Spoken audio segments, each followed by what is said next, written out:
Donc, je vous exhorte, frères,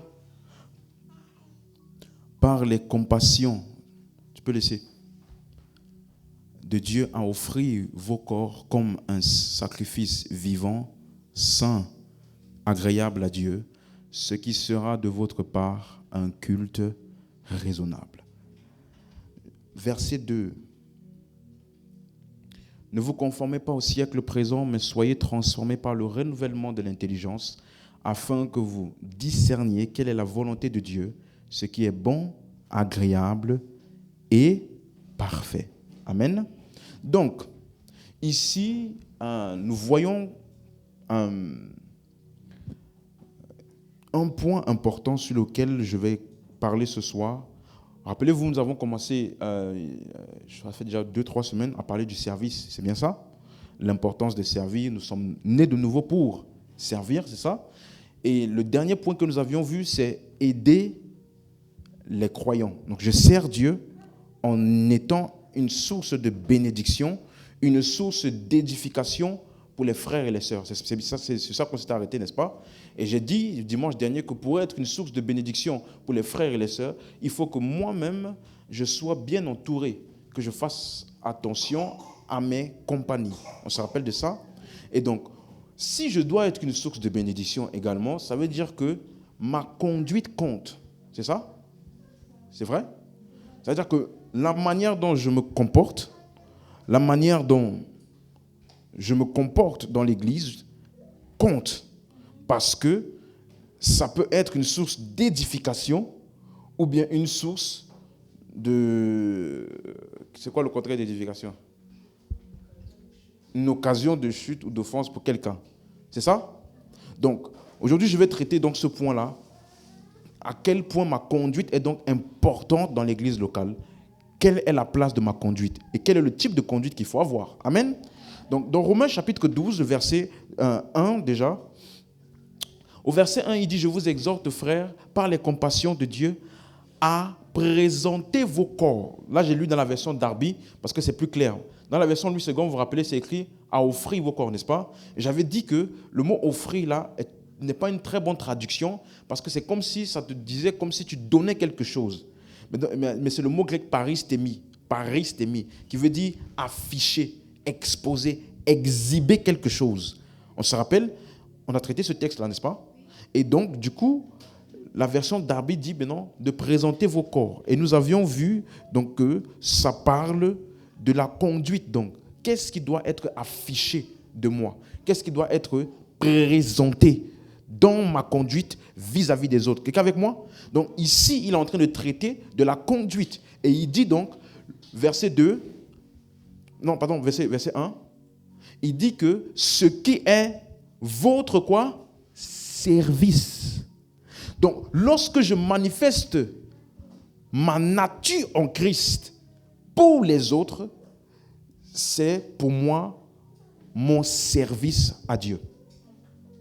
Parce que nous avons vu que le mot corps, j'espère que tout le monde n'a pas oublié, c'est quel mot? C'est le mot grec soma qui parle de notre union.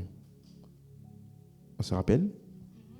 On a vu que ce mot soma ne parle pas toujours du corps physique. Ça parle, par exemple dans Romains 6, il explique ça en parlant du corps du péché, afin que le corps du péché soit détruit. Ok? Le corps du péché. Donc, l'expression corps du péché parle de l'union que nous avions avec le péché par notre identification à Christ. Cette union que nous avions avec le péché a été détruite. C'est clair? Donc, quand tu vois le mot corps, c'est le contexte qui va te permettre de savoir quelle est la signification du mot utilisé. Et ici, il parlait du corps de Christ. Parce qu'au verset 4, 5 et 6, il dit « Nous sommes les membres les uns des autres, nous sommes tous un seul corps. » Amen. Donc, il est en train de te dire, si tu veux le traduire textuellement, correctement, il est en train de dire « Je vous exhorte, frères, par la compassion de Dieu, à présenter, à manifester votre union avec Christ. » Et c'est ça qui sera votre service intelligent. Dans la version Louis II, il dit « Votre service raisonnable. » Quelqu'un avec moi? Tout le monde a suivi? Tout le monde a suivi? C'est clair? Donc, ici, il t'exhorte à que ton union intérieure avec Christ puisse être comment? extérioriser. Comment? Verset 2. Et ne vous conformez pas au siècle présent, mais soyez transformés par le renouvellement de votre entendement pour que vous discerniez quelle est la volonté de Dieu, bonne, agréable et parfaite. Et donc ici, cette expression-là, au verset 1, de présenter vos corps, c'est ce que Paul appelle dans Romains 6, marcher en nouveauté de vie, ou bien dans Galates 5, marcher selon l'esprit. Donc, comment est-ce qu'un chrétien fait en sorte de marcher selon l'esprit, de marcher selon sa nature en Christ? Verset 2, ça commence par le mot « et ». Le mot « et » là en grec, c'est le mot « kai » qui veut dire soit c'est-à-dire, soit c'est une conjonction. Et ici, c'est explicatif. Donc, ça veut dire « c'est-à-dire ». Donc, comment est-ce que j'extériorise mon union avec Christ? C'est-à-dire comment? En ne pas vous conformant au siècle présent, mais en étant transformé par le quoi? Le renouvellement de votre entendement. En d'autres termes, le mot conformer, ça veut dire sous-schématiso, qui veut dire agir en dehors de soi. Ou alors se conformer à autre chose. Et le mot transformer, soyez transformés, c'est le mot métamorpho. Amen. Qui parle d'un changement de l'intérieur vers l'extérieur. C'est un mot qui explique ou décrit les étapes de développement de la croissance. Donc, vous devez être transformé par le renouvellement. C'est un mot qui veut dire anakainosis. Ça veut dire simplement rénover, remodeler. Quand tu vois une maison, qu'est-ce que tu fais? Tu rénoves. Si elle est vieille, tu remets tout à neuf. C'est ça qu'on est en train de dire. Par le renouvellement de votre entendement ou alors de votre intelligence. C'est le mot grec nous, qui veut dire la manière de penser. La manière de quoi? Vous suivez bien l'explication? Je prends mot par mot pour que vous puissiez comprendre. Il dit par le renouvellement de votre entendement pour que vous discerniez. C'est le mot dokimos, discerner. Ah, ça veut dire, ça parle d'un test, de reconnaître, de discerner. Donc, si tu as compris tous les mots que j'ai expliqués, voici le résumé de ce que Paul disait. Il disait au verset 1 que tu dois présenter, donc le croyant doit présenter son union avec Christ, qui est un sacrifice vivant, c'est ça qui est son service. Comment cela se fera lorsqu'il ne va pas se modeler dans son système de pensée selon le modèle de ce monde. Vous avez compris? Donc c'est possible d'être en Christ, mais d'avoir dans son système de pensée encore le système de pensée de ce monde. Et donc du coup, ta nature en Christ ne sera jamais extériorisée. Tu es chrétien, mais les gens ne verront pas que tu es chrétien. Parce qu'au niveau de ton système de pensée, il n'y a pas eu la transformation par le renouvellement. Quelqu'un avec moi? Donc c'est possible d'être sauvé en Christ. Dieu habite en toi, tu es uni avec Christ. Mais dans ta marche, ton comportement, dans la manière dont tu extériorises les choses que tu extériorises, on ne voit pas Christ dans ça. Pourquoi? Parce que le lien entre ta nature et ton comportement, c'est quoi? Ton système de pensée. Vous avez compris? Donc, quel est l'endroit où Dieu travaille le plus en toi? Donc quoi? Vous avez compris maintenant? C'est même pour ça que des fois, tu viens ici et Dieu, par le moyen d'un frère ou d'une sœur, te prophétise. Tu sais pourquoi?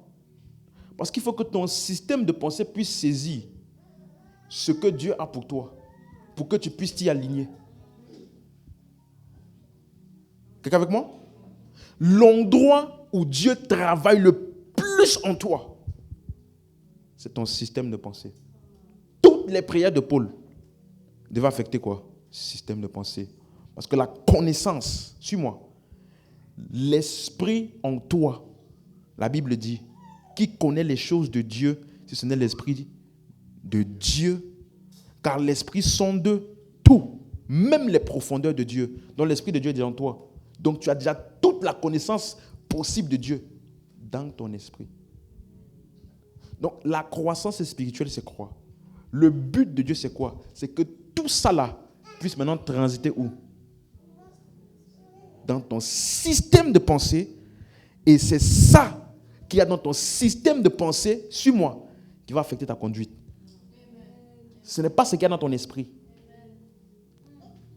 Dieu peut être dans ton esprit, mais le but de Dieu, c'est que la nature spirituelle divine qui est en toi affecte ton système de raisonnement.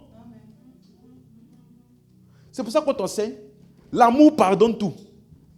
On ne te dit pas ça pour que tu essayes de te forcer de pardonner. On te dit ça pour que ton système de pensée accepte et s'adapte et désormais prend comme sa réalité selon laquelle je pardonne tout. Parce qu'en fait, dans ton esprit, tu as toujours le pardon. Ah, mais pasteur, je ne comprends pas pourquoi est-ce que quand je lis la Bible dit que je suis un avec Christ. La Bible dit que je suis délivré de toute... Je suis béni, toutes les sortes de bénédictions spirituelles en Christ. La Bible dit que l'amour de Dieu a été déversé dans mon cœur par le... Mais comment ça se fait que dans mon comportement, la Bible dit, l'amour pardonne tout. L'amour croit tout. L'amour supporte tout. Comment ça se fait que quand il y a eu telle situation, je n'ai pas senti que je supportais tout. J'ai senti que j'étais à bout. Pourquoi ce gap? Ce gap n'est pas dans ton esprit. Ce gap est où?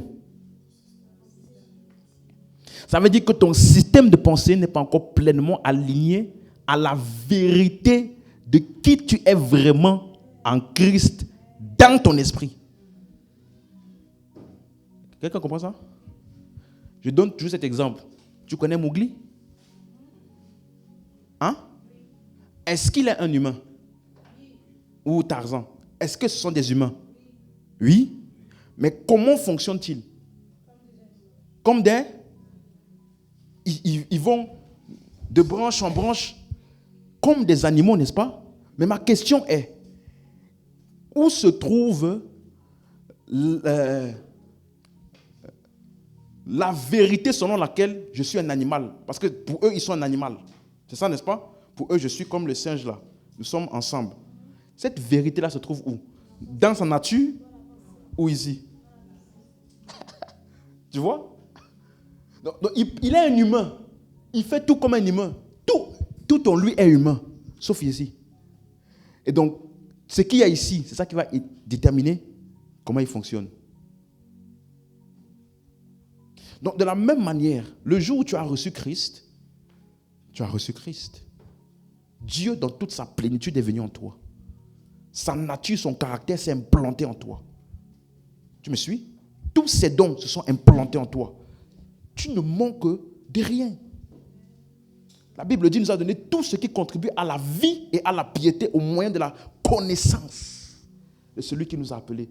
Donc, en fait, quand tu as reçu Dieu, il a tout pourvu pour toi. Mais comment ça se fait-il qu'il y a certains chrétiens qui manifestent ça et d'autres non? La différenciation se place où? En eux? Non. Où? Donc, quand tu vois un croyant qui, dans sa conduite, n'est pas exemplaire, ne dis pas ce n'est pas un croyant. Non. C'est pour cela que je vous ai dit, lis les épîtres. En tant que pasteur, c'est une des choses qu'on m'a conseillé. Et j'ai appris à faire ça. Regarde tous les épîtres. Paul commence toujours d'abord par affirmer leur identité. Toujours. La grâce et la paix vous sont données. Vous ne manquez de rien. Paul, il dit, vous êtes le temple du Saint-Esprit. Non, les mêmes gens à qui il dit, vous êtes charnels. Des frères sont dans l'impudicité. C'est la même personne qui dit, mais vous avez été sanctifiés. Vous avez été lavés. Les mêmes personnes, tu vois, pour te dire que un chrétien qui est conscient de ça, sait différencier le comportement d'un chrétien et sa nature. Et la maturité spirituelle consiste à ce que les deux là maintenant, le comportement prend maintenant la même forme que la nature. Tout ce qui est de Dieu en moi est maintenant manifeste. J'aime comme Dieu aime. Je pardonne comme Dieu pardonne. Amen. Et je manifeste même sa puissance comme il est puissant. Mais le gap, soyez transformés par quoi? Le renouvellement de l'intelligence. C'est pour ça que nous prions. C'est pour ça que nous étudions. C'est pour ça que je t'ai dit, si tu vas dans une église où les gens on ne prend pas un temps consistant pour t'enseigner, le pasteur là, il ne veut pas ton bien. Il veut juste que tu viennes à l'église et puis tu sautes, tu danses et puis il va te dire de faire ce qu'il veut. Parce que tant que ton système de pensée n'est pas aligné à ta nature, tu ne pourras pas évoluer spirituellement. Tu vas rester un chrétien qui passe son temps à briser des malédictions qui ont déjà été brisées. Tu vas rester un chrétien qui continue à penser que le péché est plus fort que toi. Tu me suis? Donc, l'endroit principal où Dieu travaille en toi, c'est ton système de pensée. Et laisse-moi te dire, la Bible appelle ça forteresse. Tu me suis? C'est-à-dire l'état de pensée d'un homme. La Bible appelle ça quoi? Forteresse. Ça veut dire qu'il y a des personnes là, ils ont tellement vécu dans ce système de pensée que le jour où tu viens même leur dire, comme je parlais à une dame, vous savez que Jésus est mort pour vos péchés et que la Bible dit celui qui croit en lui est sauvé et a la vie éternelle. C'est une bonne nouvelle, n'est-ce pas? Ce n'est pas une bonne nouvelle?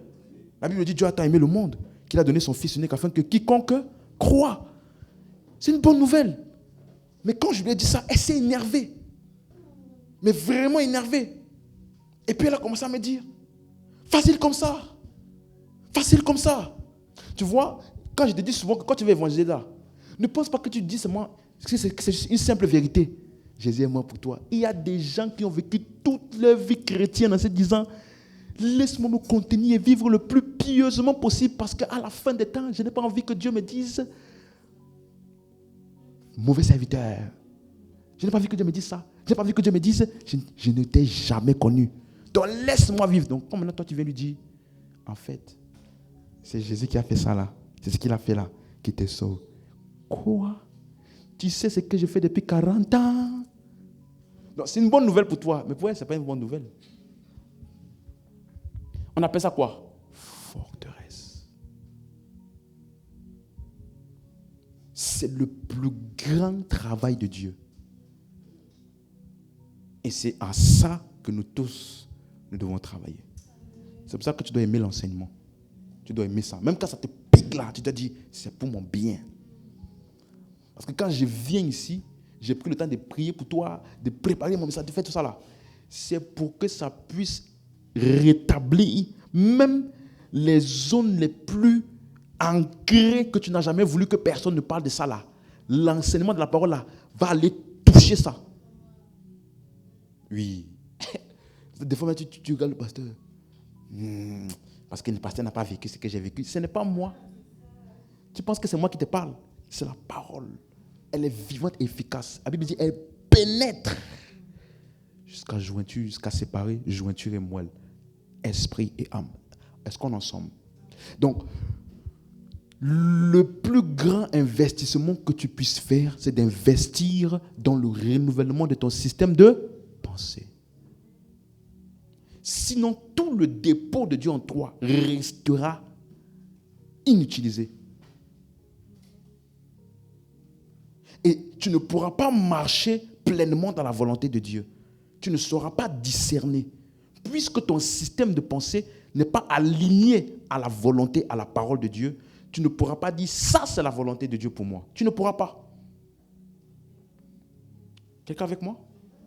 Donc, je dois principalement comprendre que, en tant que croyant, je dois aspirer jour après jour et travailler au renouvellement de mon système de pensée pour que je ne sois pas conformé au siècle présent.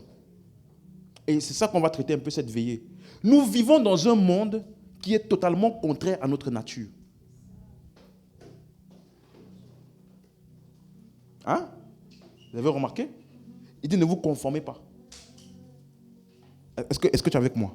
Donc, c'est ça, cette manière d'agir en accord avec ma volonté. Suis-moi, c'est ça maintenant que Paul a appelé marcher selon l'esprit. Tu vois?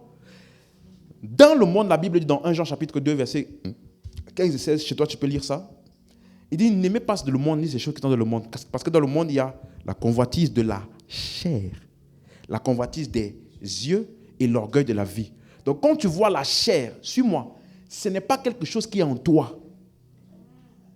Quand tu vois la chair, c'est ce qui anime le monde, le système de pensée qui anime et qui maintient les gens dans le monde. Regarde dans le monde aujourd'hui. Tu vas voir que dans le monde, les gens vivent pour la convoitise de la chair, la convoitise des yeux. J'ai vu ça, je désire ça, il faut que j'aie ça. Telle star a mis ça. Toute la population veut maintenant mettre ça. J'ai vu telle chose, il faut que je sois comme ça. Tu vois? La convoitise de la chair, tous les plaisirs du monde. Et l'orgueil de la vie. Être bien vu.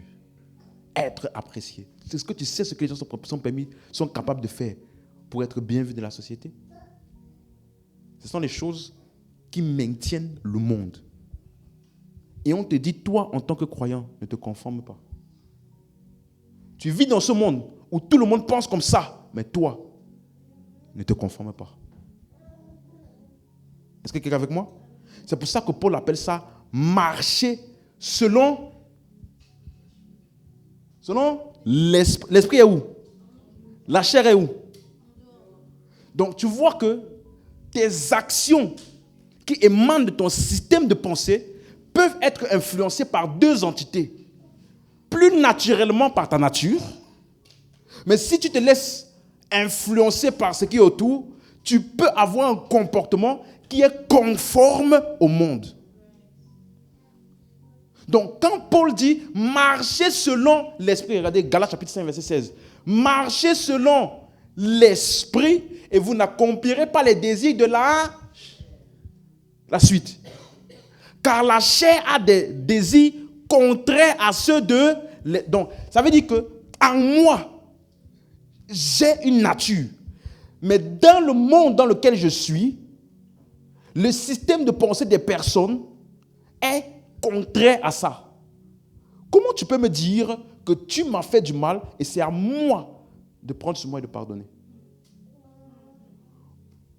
Où tu as vu ça normalisé? Tu es avec moi? Donc, ce monde vit par la convoitise, l'ego. Chacun cherche son propre intérêt.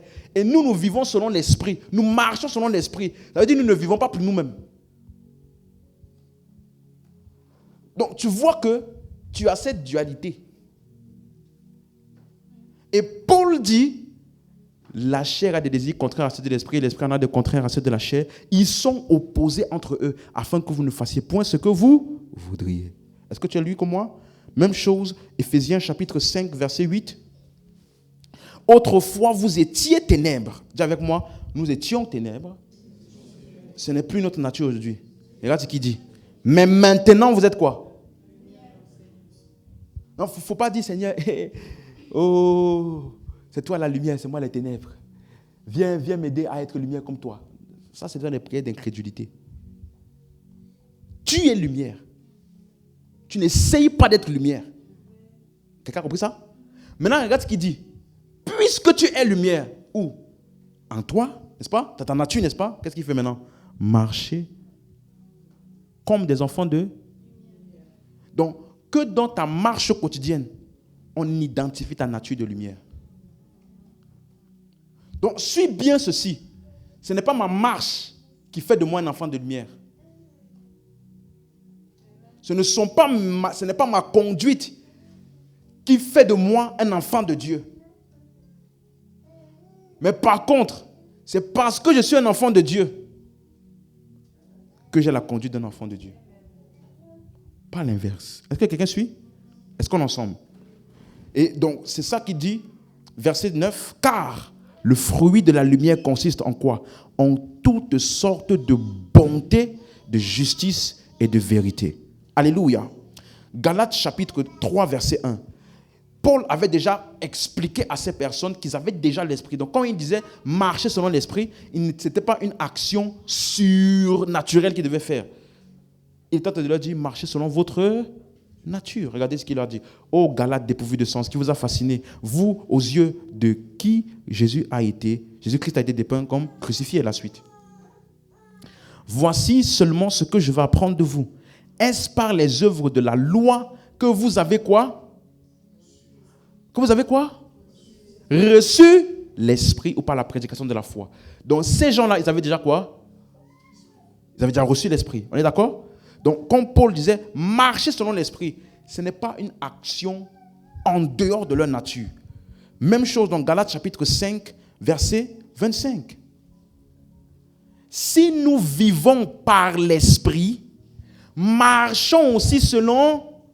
Vous voyez la différence entre vivre par l'esprit et marcher par l'esprit. Vivre par l'esprit, c'est ta nature.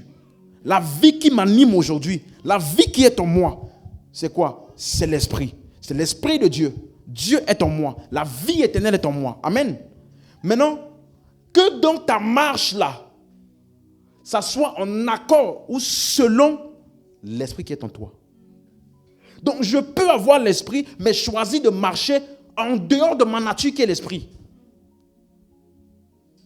Quelqu'un comprend ça? Donc voilà pourquoi c'est important la croissance. Comme Paul dit encore dans Éphésiens 1, verset 13, en lui, après avoir entendu la parole de vérité, l'évangile de votre salut en lui, vous avez cru et vous avez été scellés du Saint-Esprit. Donc quand tu as cru, tu as été quoi? Donc la foi en Jésus-Christ, c'est ça qui nous donne l'esprit en nous. Amen. Même chose pour Éphésiens 4, verset 30. N'attristez pas le Saint-Esprit de Dieu par lequel vous avez été scellés. Donc, je reprends ce que j'ai expliqué. D'où vient donc l'apparent gap qu'il y a souvent entre ma nature spirituelle, amen, et ma marche, mon système de pensée. C'est pour ça que dans les enseignements de Paul, il passe son temps. Tu vois, s'il veut que tu arrêtes le péché, il ne va pas te dire d'abord, arrête le péché. S'il veut que tu arrêtes de pécher, il va te dire qui tu es. Tu me suis? Il va tellement te rappeler qui tu es que ton système de pensée va s'aligner à qui tu es. Et quand le péché viendra te solliciter, tu sauras que c'est en dehors de qui je suis. Et donc, sans effort, tu délaisseras ça. C'est pour ça que si tu es avec des personnes qui ont des addictions, cigarettes, ou bien toutes ces choses, pornographie, ou toutes ces choses-là, laisse-moi te dire, mets toutes les techniques que tu veux, ça ne marchera pas. Pourquoi? Parce que là où ils sont tenus captifs, là, c'est où? C'est ici. Tu me suis? Donc, c'est pour ça que, tu vois, comment on les appelle ces gens-là? Pédophiles, hein, c'est ça? Des pédophiles ou des agresseurs, là. Ils vont en prison, n'est-ce pas? Quand ils vont en prison, là, quand ils sortent, ne refont-ils pas la même chose qu'ils... Tu vois? Parce qu'on les a enfermés physiquement dans une cage. Mais on n'a pas changé le système de pensée qui est responsable de la conduite là. Donc, si tu veux changer sa conduite, ne touche pas la conduite. Traite le système de pensée. Vous me suivez? Toucher aux conduites directement, c'est comme si tu vois un arbre, tu coupes la branche. Ça va repousser. Il faut couper la racine. Juste, ça veut dire que tu enlèves tout. Donc, quelle est la chose qui permet à la branche là d'être alimentée? Le système de pensée. Donc, si tu travailles sur le système de pensée de la personne, c'est pour ça que Paul prie que les yeux de ton intelligence soient illuminés pour que tu puisses savoir. Parce que dès que tu es plein pleinement conscient de qui tu es, de ce que tu as et de ce que tu peux faire en Christ, il y a beaucoup de choses pour lesquelles tu ne lutteras pas. Tu vas simplement marcher dessus. Comme si ça n'avait jamais été là. Pourquoi? Tu as évolué et tu as pris de plus en plus conscience de qui tu es. Est-ce que quelqu'un est en train de me suivre? Donc, c'est important. Marcher selon l'esprit quand il dit, ou marcher comme des enfants de lumière, pour un croyant, ça veut simplement dire, croyant, marche dans ta nature ou la réalité de qui tu es déjà en Christ. Et cette marche va se faire par le renouvellement de l'intelligence. Donc, c'est important de comprendre que quand on dit que tu dois afficher une bonne conduite ou marcher selon l'esprit ou marcher dans la lumière, plus que d'être simplement ta nature qui est manifestée, à cause de l'enseignement que je suis en train de donner, c'est aussi une source de bénédiction pour les autres croyants de l'église locale. Est-ce que tu comprends? Chaque action que tu poses est une inspiration pour quelqu'un. Tu me suis? Tu vas voir que si tu es tout le temps à côté des gens qui prient, tu vas prier. Sans qu'il n'ait besoin de te dire, viens prier avec nous, viens prier avec nous, viens prier avec nous, viens prier avec nous. Un jour, tu te dis simplement, pourquoi ils vont prier tout le temps? Laisse-moi aussi aller un peu prier là-bas avec eux. Donc, je vous rappelle ce que je vous ai dit. Tout homme est quoi? Tout homme est quoi? Tout homme.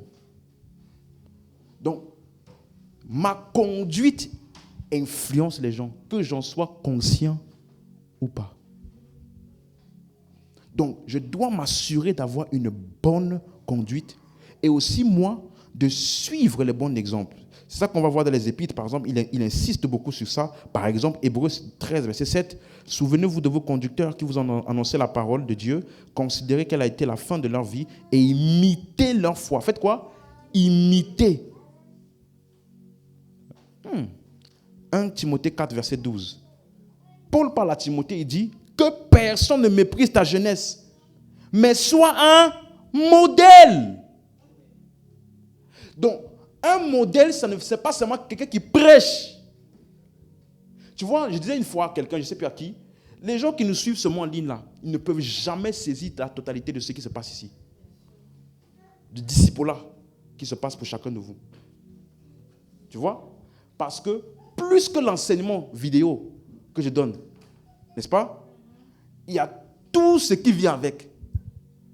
Donc, Paul dit à Timothée, pour les fidèles là, soit un, regardez, en quoi? En parole, en conduite, tu as vu ça? En charité, en foi et en quoi? Pureté. Donc, ce n'est pas que ton enseignement qui parle. Tes actions parlent aussi. Et tes actions peuvent discréditer ton message. Vous me suivez? Donc, si tu es le genre de frère, tout le temps tu es là. La sœur, hier soir, j'ai eu un songe. L'Esprit de Dieu m'a révélé ça sur toi. Donc, toi, tu es tout le temps rempli de l'esprit, quoi. Quand tu prophétises beaucoup aussi, assure-toi aussi d'être un exemple. Il ne faut pas juste être, l'esprit m'a dit. Ok.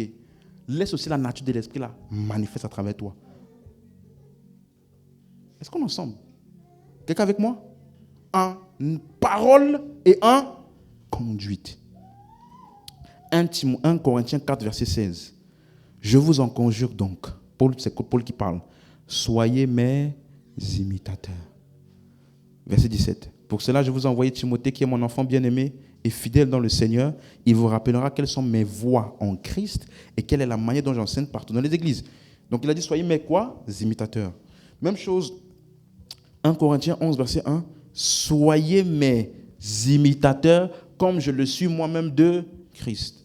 Donc tu peux déjà remarquer une chose importante, que l'efficacité dans la pratique de la foi chrétienne repose aussi sur le fait de suivre les bons exemples en Christ. Paul dit, soyez mes imitateurs. Donc ça veut dire que dans ta marche chrétienne, là, il y a des gens que tu imites. Il dit, comme je le suis moi-même de qui? De Christ. Donc je suis Christ en imitant certains. Donc je dois avoir des exemples que je suis. Et je dois moi-même être un exemple. Dans ma conduite. Tout ça là, c'est pour être une bénédiction dans mon église locale. Hein? Est-ce que tu me suis? C'est-à-dire, chaque fois qu'on vient ici, on doit être capable de dire non, la sœur, non, le frère, franchement, il a posé telle action, ou il a réagi comme ça, ou il a fait telle chose. Ça m'a donné, ça m'a inspiré de faire pareil. Alléluia. Quelqu'un avait, on sait que toi tu avais peut-être une condition, pas la meilleure condition, mais tu as pris sur toi pour aider quelqu'un. Cette action que tu as faite là, ce n'est pas que pour toi. Ça va inspirer quelqu'un d'autre de dire, on peut vraiment vivre au-delà que de pour soi-même. Ce n'est plus simplement un enseignement. Je l'ai vu en quelqu'un. Est-ce que je parle à quelqu'un ce soir? Donc, les lettres de Paul à Timothée nous donnent un aperçu de l'essence des rassemblements. Paul dit dans 2 Timothée 3,14, « Toi, demeure dans les choses que tu as apprises et reconnues certaines, sachant de qui tu les as apprises. » Vous avez vu ça? Donc, il est en train de dire de demeurer. C'est le mot méno en grec. Ça veut dire rester là, à la même position, au même endroit. Dans d'autres versions, ça veut même dire habite là. Habite, habiter. Vous suivez? Donc, demeure dans les choses que tu as apprises. Le mot apprise là, c'est le même mot grec pour disciple. Le disciple là, mantano. Ça veut dire apprendre. Et reconnu certaines. C'est le mot pisto qui veut dire être fermement persuadé, être établi, digne de confiance. Donc, en d'autres termes, l'église locale, suis-moi, est un lieu d'apprentissage. Vous suivez? Il dit, demeure dans les choses que tu as apprises. Donc, l'église locale est un lieu d'apprentissage. Ça implique que je dois méditer sur ce qui m'est enseigné et aussi suivre les bons exemples présentés par les dirigeants de l'église. Amen. Ça veut dire que dans l'église locale, tu dois considérer ici comme une école où tu viens apprendre Christ. Non seulement par l'enseignement, mais également par la pratique.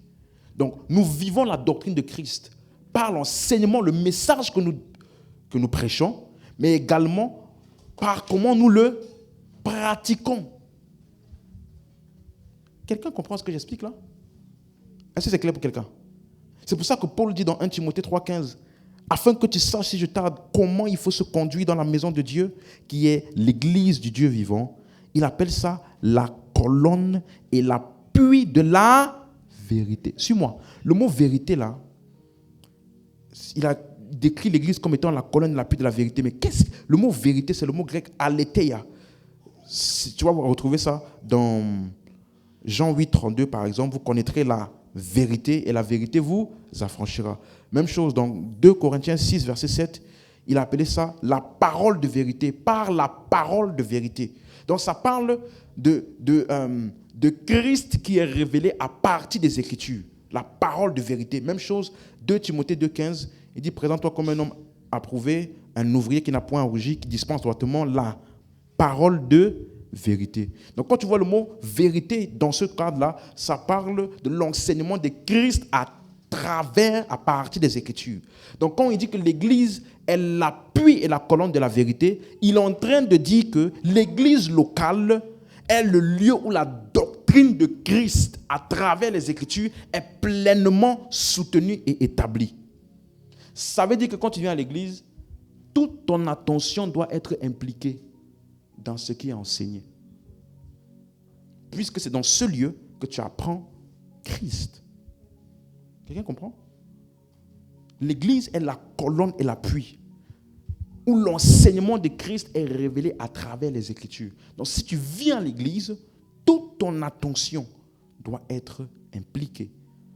Dans Marc, chapitre 4, verset 24, il dit ceci, il leur dit encore, prenez garde à ce que vous écoutez, à ce que vous entendez.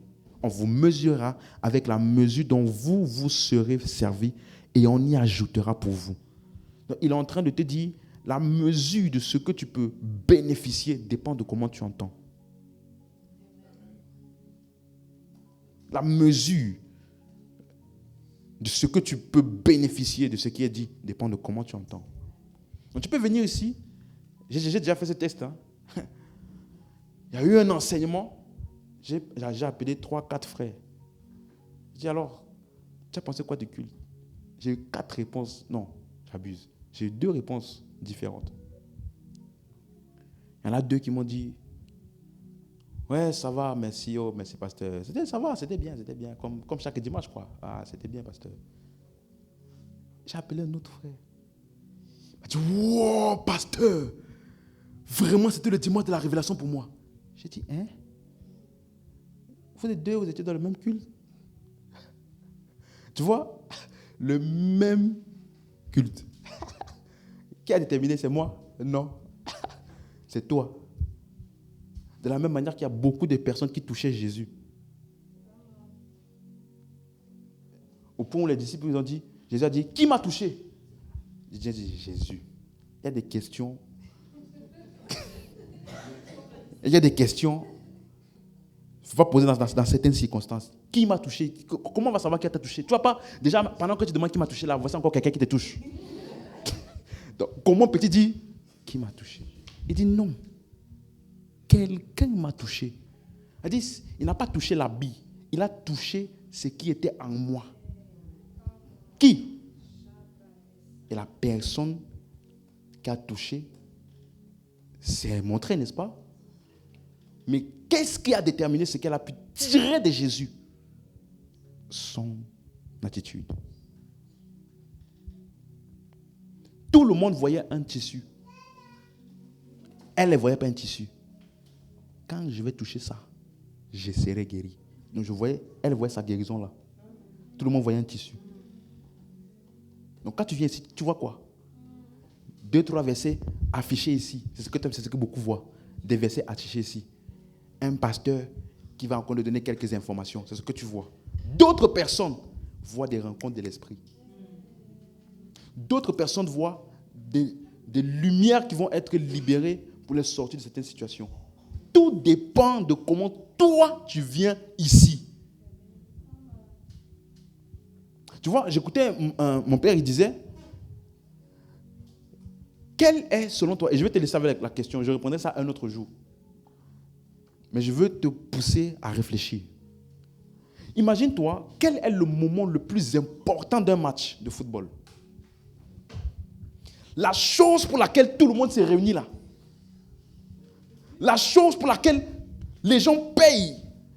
La chose pour laquelle les joueurs s'entraînent. Tu sais que ça peut être que les gens peuvent dire le ballon. Le ballon, n'est-ce pas? S'il n'y a pas de ballon, il n'y a pas de match. N'est-ce pas? Mais aussi important qu'est le ballon, ce n'est pas ça. Ça peut être la possession de balle. Quelqu'un, il dribble. Il a 95% de possession dans leur équipe. Mais ce n'est pas ça le plus important. C'est quoi le plus important? C'est mettre le ballon. Elle dit qu'une équipe peut posséder le ballon pendant tout le match, mais elle ne marque pas.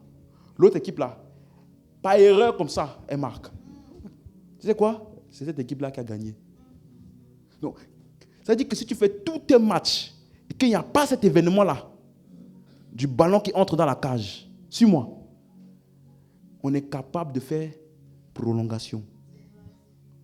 Si dans prolongation là, il n'y a pas cet événement-là, on fait quoi? Tire au but. Pour s'assurer que la balle entre où? Donc, maintenant je te pose la question. Quel est le moment primordial, l'événement clé dans un culte?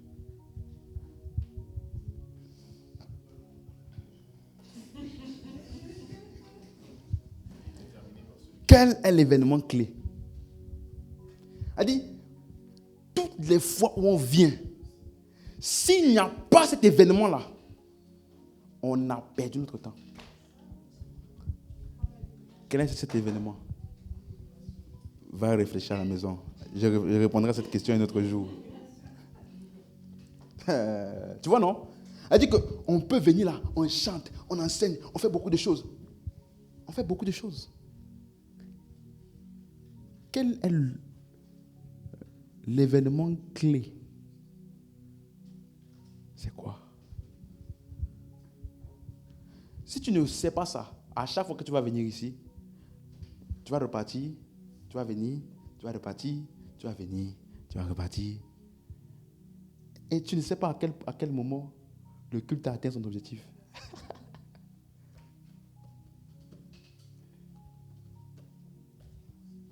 Amen. Donc, ce serait une erreur d'assister aux différents cultes, comme je disais, sans son intelligence engagée. Amen. Regardez ce que Paul dit de Timothée, 2 Timothée 3, verset 10. Pour toi, tu as suivi de quoi? Tu as lu ça comme moi? Tu as suivi comment? Non, tu n'as pas juste suivi. Tu as suivi quoi? Pas juste mon enseignement. Hein? Quoi? Ma conduite, mes résolutions, ma foi, ma douceur, ma charité, ma constance. Donc quand il te dit persévère là, ce n'est pas une théorie. Paul dit à Timothée, ce que je dis là, tu as vu ça. Donc, je veux te pousser, non pas seulement à être un bon compreneur des Écritures, ou un bon prédicateur. Tu es capable de dire, le verset là veut dire ça. D'accord. Maintenant, après l'enseignement, il dit, ma conduite, ma foi, ma douceur, ma charité. La suite. Mes persécutions, mes souffrances. À quelle souffrance n'ai-je pas été exposé à Antioche, à Icône et à Lystre? Quelle persécution n'ai-je pas supportée et le Seigneur m'a délivré de toutes? Tu penses maintenant, toi, que si Timothée va dans une ville, on le persécute, tu penses qu'il va abandonner? De toi à moi, tu penses qu'il va abandonner? Pourquoi? Vous voyez? D'où pensez-vous que les apôtres ont eu le courage de faire ce qu'ils ont fait? Ils ont vu Jésus calomnié, vilipendé. Donc quand c'était maintenant leur tour, on connaît. Tu as suivi de près. Donc, c'est le mot parakoloteo, suivi de près. Ça veut dire suivre fidèlement.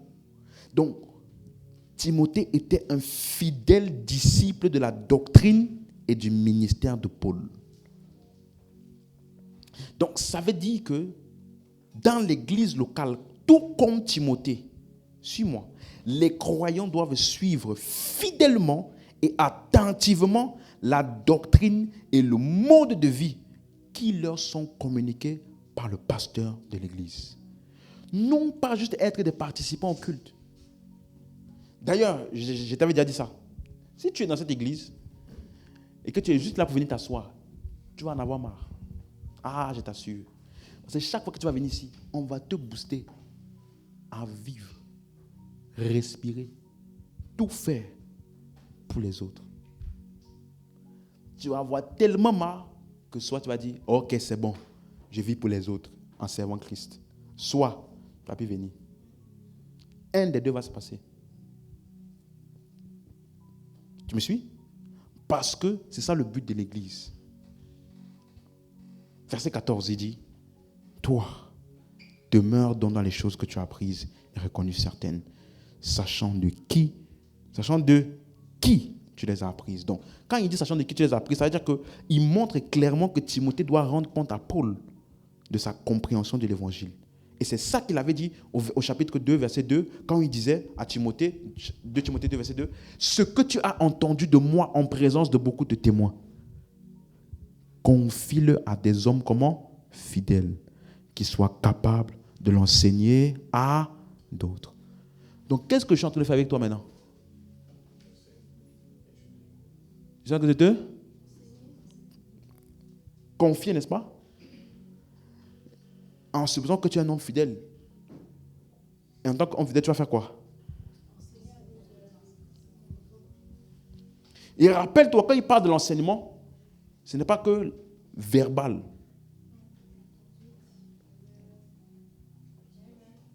Suis-moi. Tu dois être déjà des chrétiens qu'un chrétien refroidi, s'il ose s'approcher de toi, il va prendre feu. Oui. Il a décidé que, la vie chrétienne, là, je ne sais pas trop.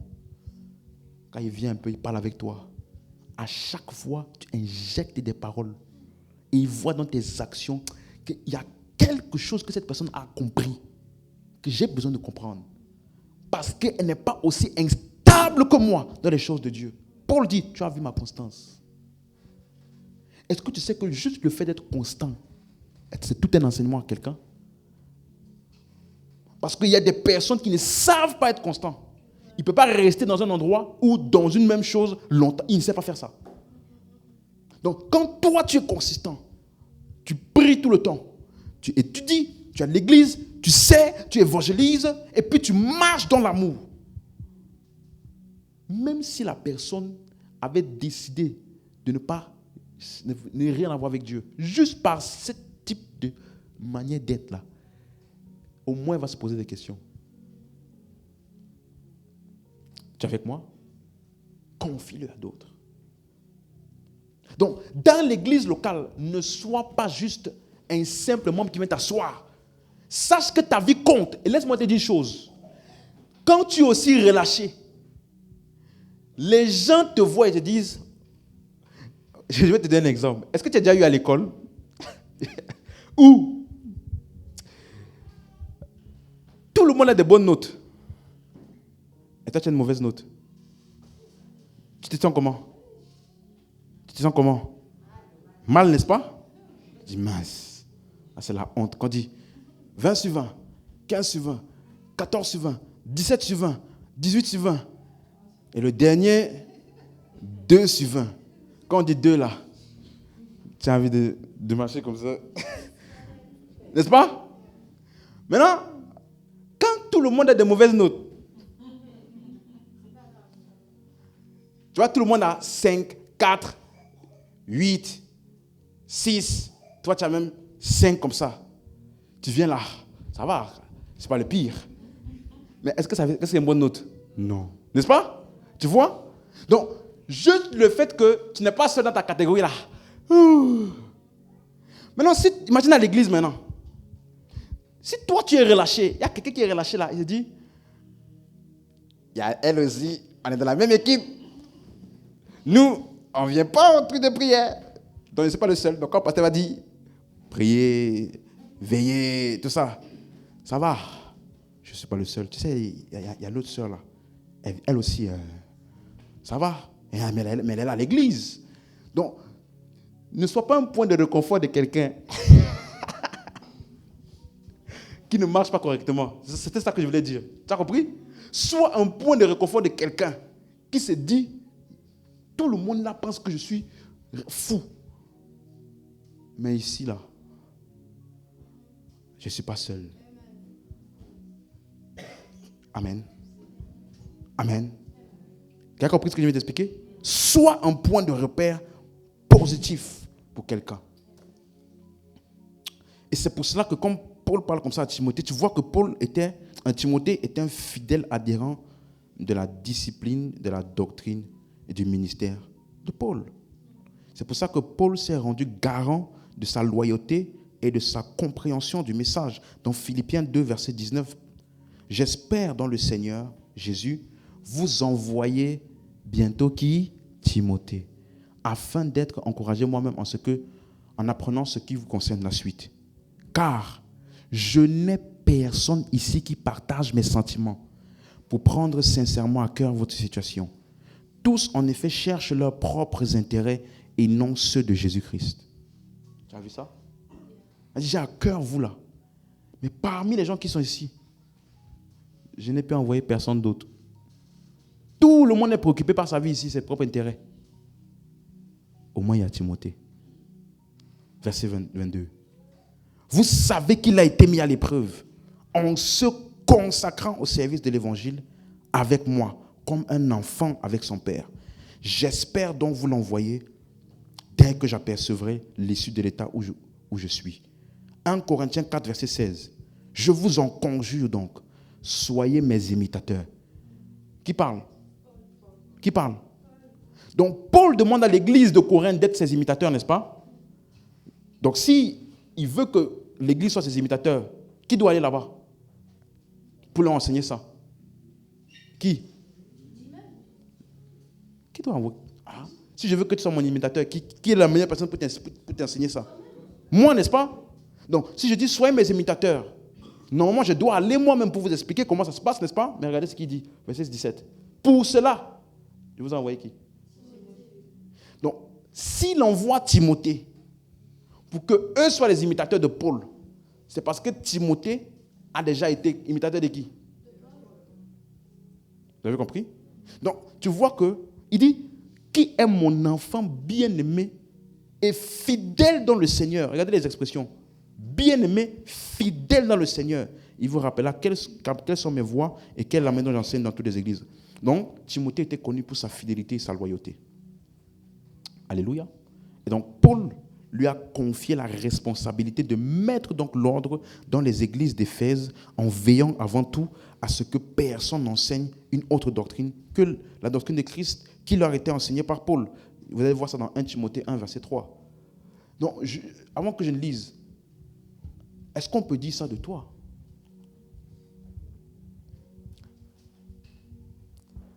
Ça veut dire, ici on a mission. C'est quoi le nom de l'église? Tu as oublié le nom de l'église maintenant. C'est quoi le nom de l'église? Est-ce que tu as vu église dans le nom de l'église là? Le nom de l'église c'est quoi? Donc dès que tu entres ici, tu es en? Pour faire quoi?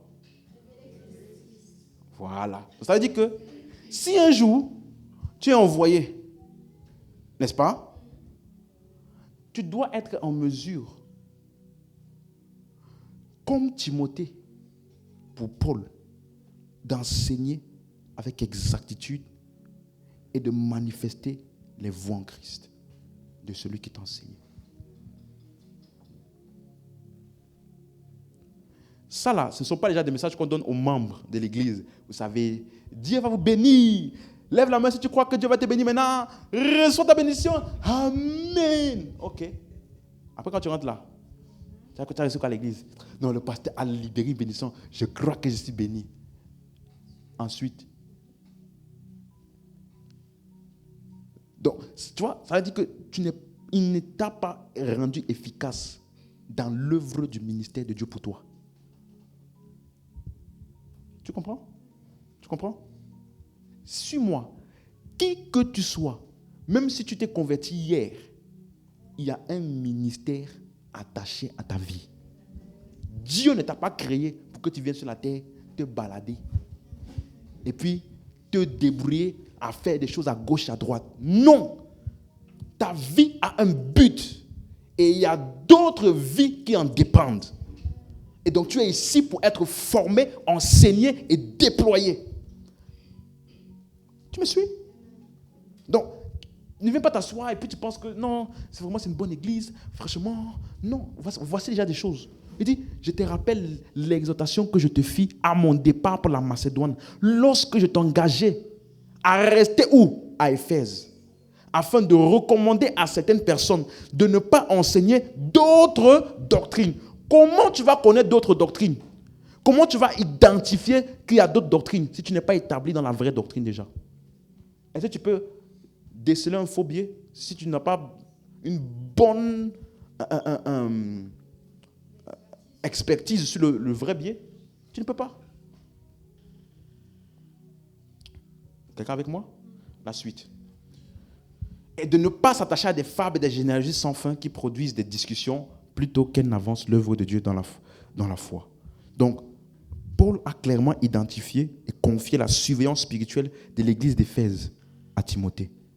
Donc, comme Paul disait dans 2 Timothée 3, 14, demeure dans les choses que tu as apprises, reconnues certaines, sachant de qui tu les as apprises. Vous voyez maintenant, il parlait en rapport avec la mission qu'il lui avait demandé d'aller là-bas et de mettre l'ordre par rapport aux doctrines qui sont erronées là-bas. Est-ce qu'on est ensemble?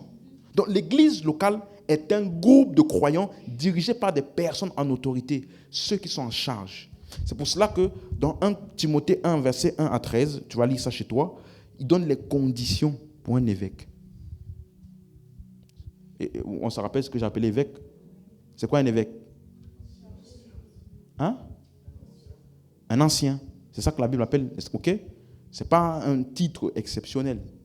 C'est ce qu'on appelle les anciens pour les juifs, ce qu'on appelle les évêques pour les païens. Ça veut simplement dire celui qui est en charge de la croissance spirituelle d'autres chrétiens. Amen? C'est clair?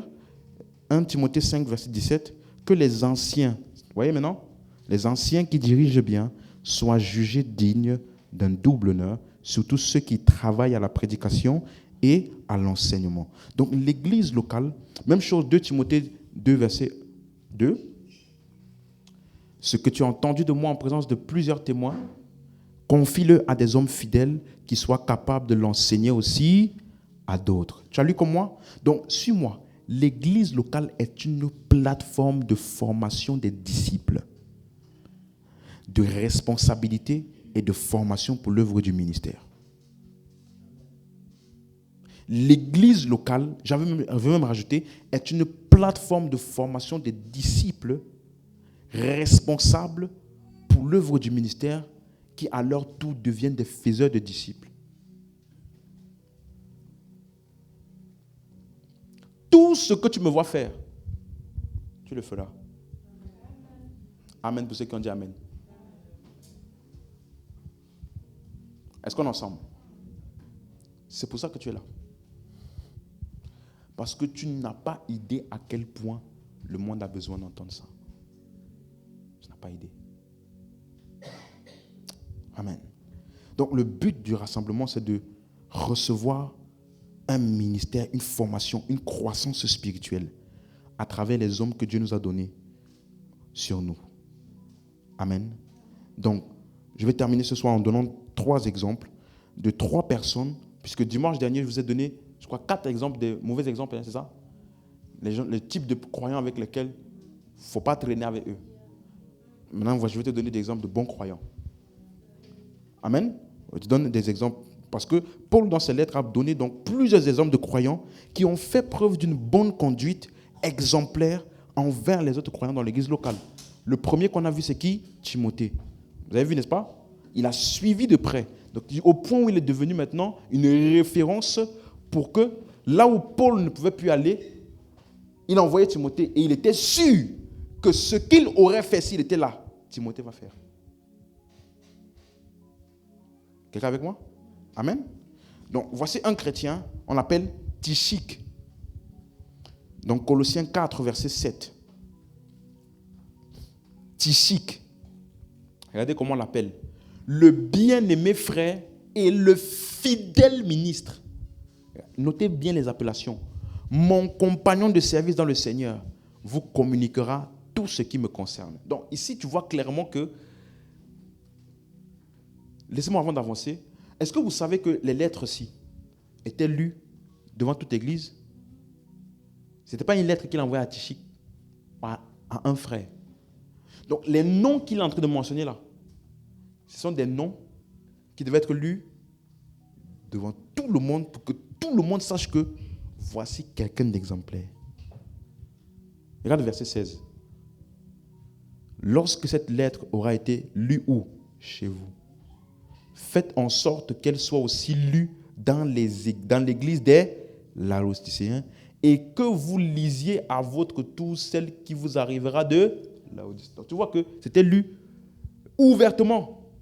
Donc quand il disait, je veux vous envoyer Timothée, mon enfant bien-aimé et mon fidèle, ce n'était pas en privé, C'était pour que tout le monde sache que le petit Timothée là, il ne faut pas jouer avec lui. C'est le petit qui a vraiment tout appris avec Paul. Donc tout ce que Paul peut te dire, viens le voir. Tu me suis?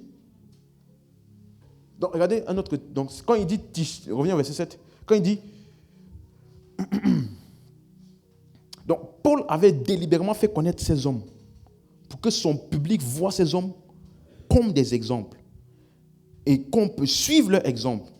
Regarde à quel point c'est vital. Si je t'appelle ici devant, viens devant. Voici telle sœur, fidèle dans le Seigneur. Elle a pris, voici un exemple. Suis-moi, il doit avoir ça à l'église. Hein. Sinon, ça va être une église de gourous. Il n'y a que le pasteur qui est spirituel.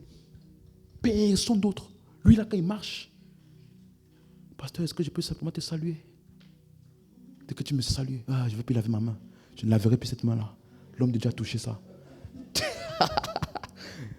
L'homme de Dieu a touché. Il y a des églises comme ça. Je connais des églises, il y a une sœur, elle disait, ça fait 4 ans que je suis dans l'église. J'ai servi. J'attendais le jour que l'homme de Dieu allait me localiser. Après 4 ans, quand elle vient devant l'homme de Dieu, comment tu t'appelles? Je m'appelle telle sœur. Tu es de cette église? Oui. Depuis combien de temps? Depuis 4 ans. Today is your day. Après 4 ans. Donc, tu fais 4 ans dans l'église pour qu'un homme t'appelle devant pour te prophétiser.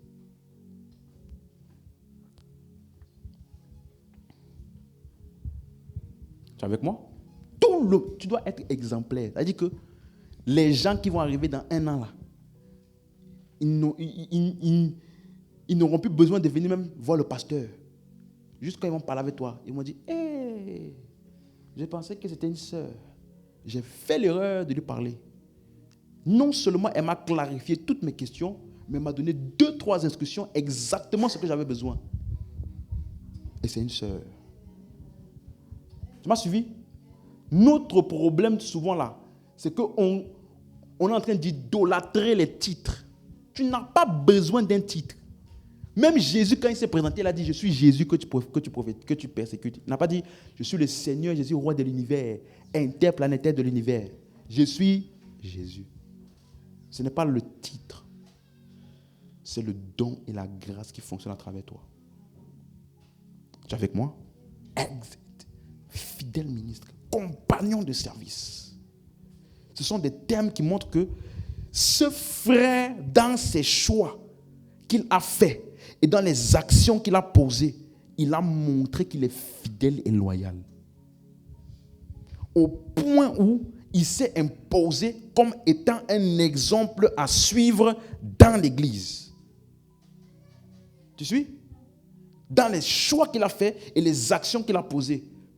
Ce n'est pas lui qui est venu pour dire, je vais être un exemple. Non, juste les choix qu'il faisait quotidiennement, constamment, la constance, la conduite, les enseignements. Tu vois, tout ça là. On a regardé, on a dit, lui là, voici un exemple. Et Paul l'a maintenant mis en position de leader. Et laissez-moi faire une caution, surtout les gens qui servent ici à l'église là. Quand tu deviens un leader ou quelqu'un qui a été positionné au-dessus, tu dois maintenant faire attention à tes actions. Parce que c'est certainement parce que tu avais bien agi qu'on t'a poussé en avant. Maintenant, quand tu es en avant là, n'agis pas contrairement. Laisse-moi te donner un exemple. Je peux te donner un exemple. Galates 2, verset 9. Regardez, Paul, Barnabas et Pierre. Regardez, Galates 2, verset 9. Ayant reconnu la grâce qui m'avait été accordée, Jacques, Céphas et Jean, qui sont regardés comme des colonnes, me donnèrent à moi et à Barnabas la main d'association afin que nous allassions, nous vers les païens et eux vers les circoncis. Vous voyez, c'est Paul qui parle. Et donc lui, Paul et Barnabas, on leur a donné, les apôtres de Jérusalem leur ont donné la main d'association. Allez vers les païens. On reconnaît que la grâce de Dieu est vraiment avec vous. Ok? La suite. Il nous recommandait seulement de nous souvenir des pauvres, ce que j'ai bien eu soin de faire. La suite. Mais lorsque Céphas vint à Antioche, j'ai fait quoi? Je lui ai résisté en face. Pourquoi? Parce qu'il était répréhensible. Paul a repris Pierre. Pourquoi? La suite. En effet, avant l'arrivée de quelques personnes envoyées par qui? Jacques. Donc, avant des gens qui venaient de Jérusalem. Rappelez-vous, à cette époque-là, les gens de Jérusalem ne considéraient pas les païens comme des gens qui méritaient le salut, qui avaient aussi droit au salut. Vous vous rappelez? Ce n'est qu'avec l'arrivée de Paul que vraiment l'évangile s'est totalement ouvert au monde non-juif. Mais pour eux là, les juifs là, les non-juifs étaient encore quand même impurs. Vous suivez? Donc, Pierre, lui, il avait déjà eu l'expérience de sa vision et dans la maison de Corneille. Donc, il savait que les non-juifs pouvaient recevoir le salut, puisque c'est pendant qu'il prêchait. Il n'a même pas dit qu'ici veut recevoir le salut, ou bien pendant qu'il prêchait, l'Esprit n'a pas entendu, sur tout le monde. Des non-juifs parlaient en langue. Ils ont dit, hey! Donc le don de Dieu aussi est pour les non-juifs. Donc Pierre savait ça. C'est pour ça que Pierre, quand il arrivait à Antioche, regardez, avant l'arrivée de quelques personnes envoyées par Jacques, Pierre, là, qu'est-ce qu'il faisait? Il mangeait avec les païens. Sans problème. Et quand ces gens sont venus, qu'est-ce que Paul a fait? Qu'est-ce que Pierre a fait? Il s'esquiva et se tint à l'écart par crainte des circoncis. Il mangeait avec eux. Oh les frères, ça va? Franchement, la grâce de Dieu est bonne. Hein? Regardez, qui eût cru que nous, juifs et non-juifs, nous pourrions manger ensemble? Il est bon que les frères soient ensemble. Déclarez, ici les frères de Jérusalem. Espèce de non-juif là. C'est ça qu'il a fait. La suite. Avec lui, n'oubliez pas, quand tu es en position de leader, tu es devenu une source d'inspiration pour les gens. Regarde, avec lui qui?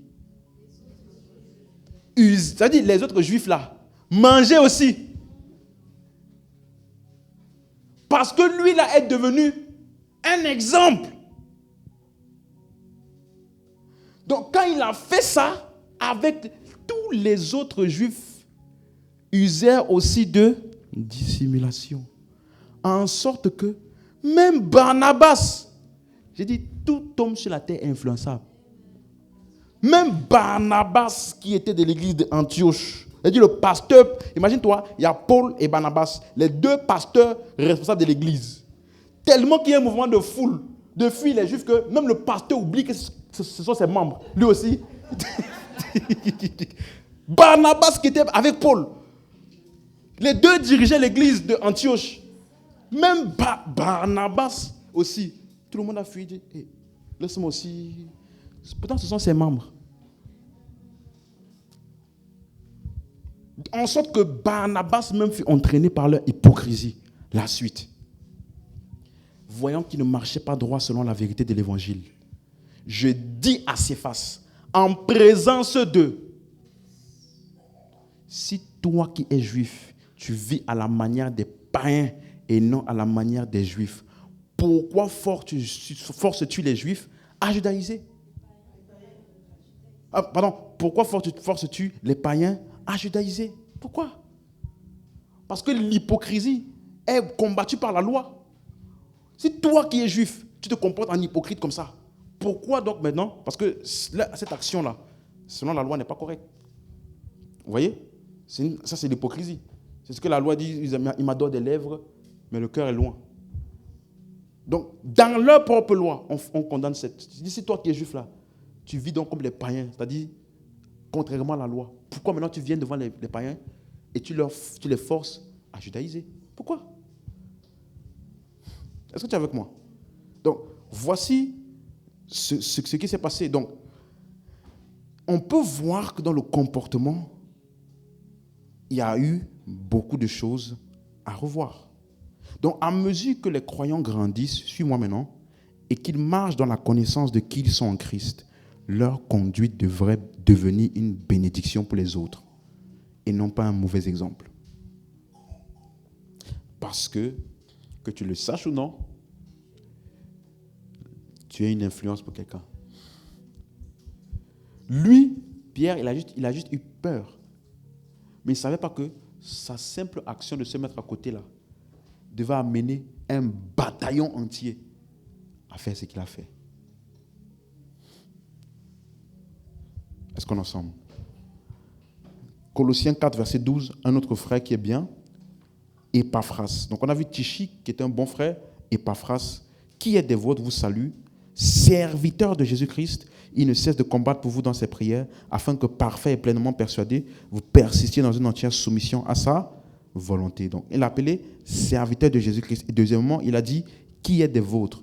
Donc Paul laissait clairement entendre que Epaphras était de leur église. Ok? Et sa conduite donc se démarquait parce qu'on dit il ne cesse de combattre. C'est un mot agonizomai. Ça veut dire produire des efforts, être dédié et dévoué. Donc ce texte, ce mot-là, vous allez le voir dans, je vais simplement lire les versets. Luc 13, verset 24, efforcez-vous. Colossiens 1, verset 29, c'est ce à quoi je travaille en combattant. Et 1 Timothée 6, verset 12, combat le bon combat. 2 Timothée 4, verset 7, j'ai combattu le bon combat. Donc, quand il dit Epaphras combat dans ses prières, ça veut dire qu'il est pleinement, il est un exemple de diligence, d'engagement et de zèle dans l'œuvre du ministère. Un autre frère, Onésime, Colossiens 4, verset 9, Onésime. Je l'envoie avec Onésime, le fidèle et bien-aimé frère qui est des vôtres. Ils vous informeront. Donc, Onésime aussi est un autre bon exemple pour les croyants de l'église locale. Donc, aujourd'hui, je veux que tu te poses la question, suis-je un exemple pour les autres croyants de mon église, comme étaient Epaphras, Tychik et Onésime? Même dans l'Ancien Testament, chez vous, vous pouvez lire 1 Samuel 24, versets 3 à 7, et 1 Samuel 26, versets 6 à 9. Ça parle simplement de l'histoire de David. Vous vous rappelez quand il s'est retrouvé dans la cave et qu'il avait l'occasion de tuer Saül. Il a dit, je ne porterai pas la main sur loin de l'Éternel. Bien qu'il avait l'occasion. Donc, encore une fois, on voit un exemple de loyauté. Donc la loyauté, dans la conduite, ce n'est pas juste quand tout va bien. C'est quand tu as toutes les raisons d'agir autrement, mais tu fais ce qui est correct. Est-ce que quelqu'un est avec moi? Est-ce qu'on est ensemble? Et le dernier frère pour lequel je voulais parler, c'est Archippe. Archippe, dans Colossiens 4, verset 17. Et dites à Archippe, prends garde au ministère que tu as reçu dans le Seigneur afin de bien le remplir. Donc tu vois qu'ici, ce n'est pas forcément un compliment. Il est en train de dire, fais attention, parce que là, la manière dont tu es en train de vouloir, le chemin que tu fais, prends garde, afin de bien remplir. Donc, et rappelez-vous, ça là, il s'adressait à qui? Toute l'église. Donc, le frère là, toute l'église a entendu que Paul lui a dit, frère, prends garde et fais bien ce que tu as à faire. Devant toute l'église. Est-ce que tu es avec moi? Donc, un croyant d'une église locale ne doit pas être insoucieux de la vie spirituelle de ceux qui les entourent. Tu dois prêter attention à ceux qui sont fidèles et tu dois aussi prêter attention à ceux qui ne le sont pas. Cette lettre était lue à haute voix, comme pour dire, même dites à Archippe. Ça montre clairement qu'ensemble, en tant qu'église, la même approche doit être adoptée à son égard. Donc tout le monde doit dire à Archippe, tout le monde ici, fais gaffe. Donc, est-ce que tu es avec moi? Donc il faut avoir ce même état d'esprit à l'égard d'un frère qui commence à se dérouter. Il ne faut pas avoir peur de lui dire les choses. Si tu vois quelqu'un qui ne fait pas les choses comme il faut, vous vous rappelez ce que j'ai dit dimanche? Parle. Le fait de l'encourager ou bien de faire comme si de rien n'était, tu ne l'encourages pas. J'ai dit qu'il y a une tristesse selon Dieu, vous vous rappelez de ça? Des fois, tu dois dire les choses ou des fois même couper le contact avec certains pour qu'il puisse réfléchir à son action. Donc, on peut se lever. L'une des manières d'être une bénédiction pour mon église, c'est de prendre aussi position avec d'autres croyants contre une mauvaise conduite et ne pas tolérer un acte ou une personne qui a été publiquement corrigée. Si on a corrigé publiquement quelqu'un, toi, par derrière, tu viens de dire, ça va aller, viens, t'inquiète. Tu penses que tu l'aides? Parce que tu l'aides. Tu ne l'aides pas. Et tu me suis. Amen, hein? Donc, pour résumer, d'après l'explication de Paul, il est donc clair que cela commence par le renouvellement de mon intelligence en rapport avec la révélation et la réalité de qui je suis. Et donc, quand je commence à marcher selon l'esprit, dans la lumière, dans la volonté de Dieu, ça commence à se voir dans ma conduite. Quand je marche dans l'amour envers les autres, et donc, je commence à devenir un exemple.